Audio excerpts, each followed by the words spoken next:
तो गाइस मैं हूं अंकित और आप देख रहे हैं रेसलिंग फैंस नेटवर्क। शुरू करेंगे भाई अपनी बातों को हम लोग सबसे पहले मंडे नाइट रॉ से। अब जो कल एपिसोड हुआ उसकी बात नहीं कर रहा, मैं पिछले एपिसोड की बात कर रहा हूँ, पिछले के पिछले एपिसोड की, एक्चुअली पिछले हफ्ते की बात कर रहा हूँ, जहाँ पे Roman Reigns and CM Punk face to face आए थे एक प्रोमो बैटल के लिए। बहुत ही भयंकर प्रोमो बैटल था, रोमन का रिटर्न हुआ था चेंबर के बाद एंड इस एपिसोड की वजह से बहुत ही क्रेजी आई है।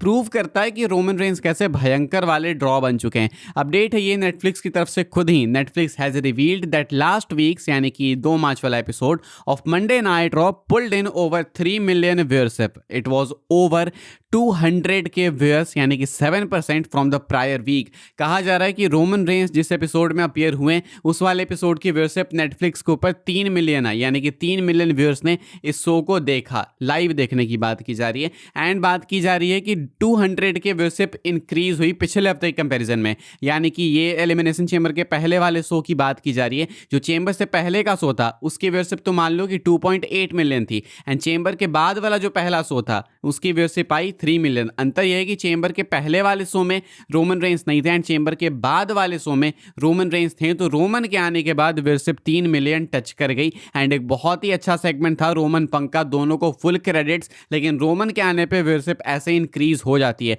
एक रोमन रेंस ही मुझे लगता है कि मॉडर्न डे में ऐसे सुपरस्टार बच चुके हैं जो कि जब अपीयर होते हैं तो व्यूअरशिप इंक्रीज होती है। मैं मानता हूं कि लेसनर के पास भी स्टार पावर है एंड लेसनर मेरे फेवरेट सुपरस्टार्स में से एक, इनफैक्ट सबसे फेवरेट है मेरे। लेकिन लेसनर भी अब ड्रॉ नहीं कर पाते, ये एक फैक्ट वाली बात है। आई मीन व्यूअरशिप की बात कर रहा हूं मैं, सोशल मीडिया की नहीं।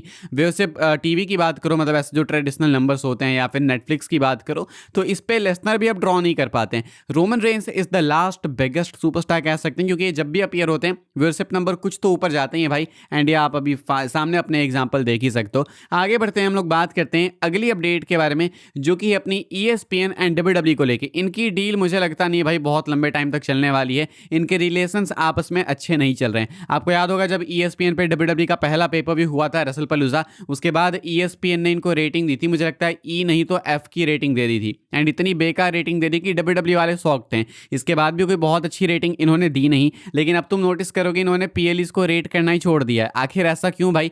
WWE ने एक्चुअली इनको मना कर दिया, इनको रोका। अपडेट निकल के सामने आई है ये पोस्ट रेसलिंग की तरफ से एंड कहा गया है कि ESPN has reportedly put a stop to letter grades in its reviews of WWE pay per views after push back from WWE। मतलब ये रिव्यू अभी भी करते हैं, लेकिन वो जो ग्रेडिंग करते थे ये A grade, B grade, C grade, E F D grade, वो अब करना ये बंद कर चुके हैं क्योंकि WWE ने इस चीज के अगेंस्ट पुश बैक किया। WWE को लगता है कि ये सही नहीं है उनके लिए, उनका इंप्रेशन अच्छा नहीं गया एंड इस कारण से WWE वाले इसको लेके बात कर रहे थे ESPN से एंड पुश बैक करते करते करते करते इन्होंने लेटर ग्रेडिंग जो है वो खत्म करा दी है। यानी कि WWE वाले नहीं चाहते हैं कि आपको रियलिटी पता लगे कि इनका शो कितना खराब था। ये नहीं चाहते हैं कि main stream media outlets ESPN जैसे इनके शोज को F एंड E की ग्रेडिंग दे। अब ESPN तो देखो भाई हमेशा से फेयर रहा है, ऐसा माना जाता है एंड ESPN के राइटर ने जिसने F ग्रेडिंग दी थी रेसलपलूजा को, उसने भी सामने आके यही बोला था कि देखो मैं तो फेयर रेटिंग करूंगा, मुझे नहीं मतलब है डील वील से। लेकिन अब ये चीज स्टॉप हो गई है, तो कहीं ना कहीं एक वो तो चीज होगी भाई कि इन्होंने रोक दिया ESPN को। ESPN वाले सोच रहे होंगे कि अब पहले वाली बात रही नहीं,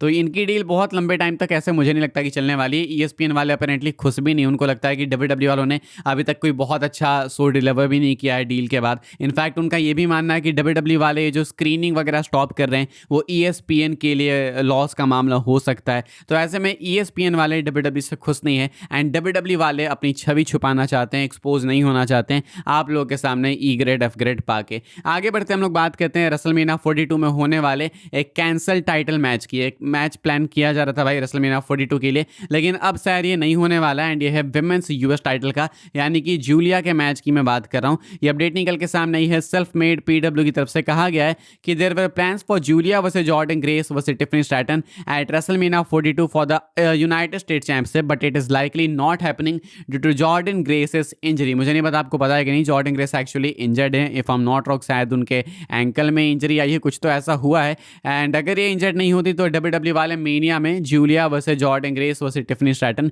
ये वाला वाला मैच कराना चाहते थे, लेकिन अब क्योंकि जॉर्डन ग्रेस इंजर्ड हैं तो जूलिया एंड टिफनी स्टैटन का या तो आपको सिंगल्स मैच देखने को मिलेगा, या तो कुछ अलग देखने को मिलेगा, या तो कुछ भी नहीं देखने को मिलेगा। ये मैच फिलहाल अभी डाउट्स के अंदर है, अब कंफर्म नहीं है कि क्या होगा, लेकिन जॉर्डन ग्रेस तो नहीं होंगी इस मैच के अंदर।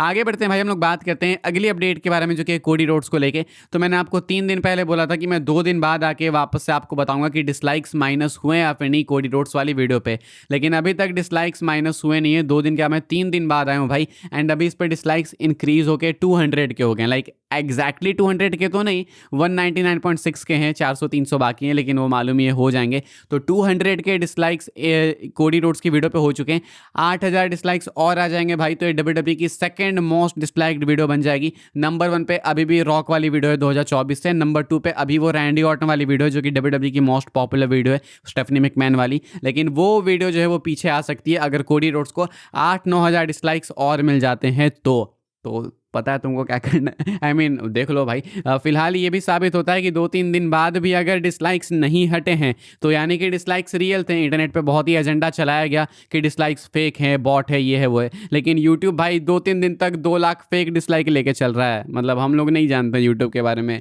तो ऐसा बिल्कुल भी नहीं है भाई, डिसलाइक्स बिल्कुल रियल थे एंड ये समय के साथ बढ़ते जा रहे हैं। अब स्पीड देखो कम हो गई है क्योंकि अब इतना कौन ही इसके पीछे पड़ा रहे, लेकिन हाँ इतना साबित हो गया कि डिसलाइक्स रियल थे। 3 दिन बाद भी डिसलाइक्स माइनस नहीं हुए। आगे बढ़ते हैं भाई, हम लोग बात कर लेते हैं अपनी आखिरी अपडेट के बारे में जो कि ब्रॉक लेसनर को लेके। ब्रॉक लेसनर रेसलमेनिया 42 को लेके मेजर प्रॉब्लम में, मैं आपको बताता हूं क्या है कहानी भाई। कल की कहानी से लिंक हो गई है, मुझे नहीं पता कल रात की वीडियो आप लोगों ने देखी या फिर नहीं। कल रात की वीडियो मैंने आपको अपडेट बताई कि लेसनर जो है वो रेसलमेनिया में हार नहीं सकते, क्योंकि लेसनर एंड पॉल हेमन ये दोनों ही कह रहे हैं ऐसा कि रिटायरमेंट से पहले लेसनर को अब एक भी मैच नहीं हारना चाहिए। अच्छा, उस वीडियो में मैंने एक गलती कर दी, मैंने बोल दिया कि लेसनर वॉर गेम्स में हार गए थे, क्योंकि मुझे याद नहीं था। वो मुझे आखिरी सीन से याद थे कि रोमन ने पंक के साथ हाथ मिलाया था, वही सब याद था मुझे, तो वो गलती हो गई मेरे से। तो करेक्शन भाई उसका, ऐसे फंबल्स मैं कर देता हूँ क्योंकि मैं कोई स्क्रिप्ट वगैरह बना के बोलता नहीं, इतना मैं सोचता नहीं हूँ। मुझे लगता है कि स्क्रिप्ट बनाने पे फिर उसके बाद फिल्टर कंटेंट आता है एंड उतना टाइम भी नहीं मेरे पास। तो लेसनर बेसिकली नहीं चाहते हैं रिटायरमेंट से पहले एक भी मैच हारना, एंड पॉल हेमन भी इस चीज़ के लिए पुश कर रहे हैं। लेकिन ये दिक्कत की बात है क्योंकि लेसनर के लिए 2 मैचेस पिच किए मेजर, एक एले नाइट एंड लेसनर का मैच रेसलमेनिया के लिए, एंड एक ओबा फैमी लेसनर का मैच। चलो एले नाइट वाला तो हम लोग फिर भी मान लेते हैं ना कि एले नाइट तो हार जाएंगे, कोई दिक्कत की बात नहीं है, लेकिन ओबा फैमी लेसनर का मैच अगर रेसलमेनिया में होगा तो लेसनर देन उस मैच को अगर नहीं हारने को तैयार है तो दिक्कत की बात है, क्योंकि WWE वाले ओबा फैमी को भी नहीं हरवाने वाले हैं। तो ऐसे में या तो ओबा फैमी लेसनर का मैच मेनिया में होगा ही नहीं, लेकिन मेनिया में नहीं होगा तो कहीं तो होगा, एंड अगर ये रिटायरमेंट मैच नहीं है तो ऐसे में लेसनर इस मैच में हारने को तैयार नहीं होंगे। फिलहाल कहानी यह है कि रेसलमेनिया 42 में लेसनर हारने को तैयार नहीं है, वैसे तो इंटायरली तैयार नहीं है। उनका कहना है कि रिटायरमेंट से पहले अब मैं हारूंगा ही नहीं, जो कि बहुत ही अच्छा डिसीजन है, मैं सपोर्ट करता हूं। इससे बीस्ट की वो इमेज बनी रहती है, एंड पॉल हेमन भी फुल सपोर्ट कर रहे हैं। पॉल हेमन के पास काफ़ी पावर्स है, काफ़ी इन्फ्लुएंस है, लेकिन रेसलमेनिया वाली सिचुएशन कॉम्प्लिकेटेड होती है क्योंकि रेसलमेनिया में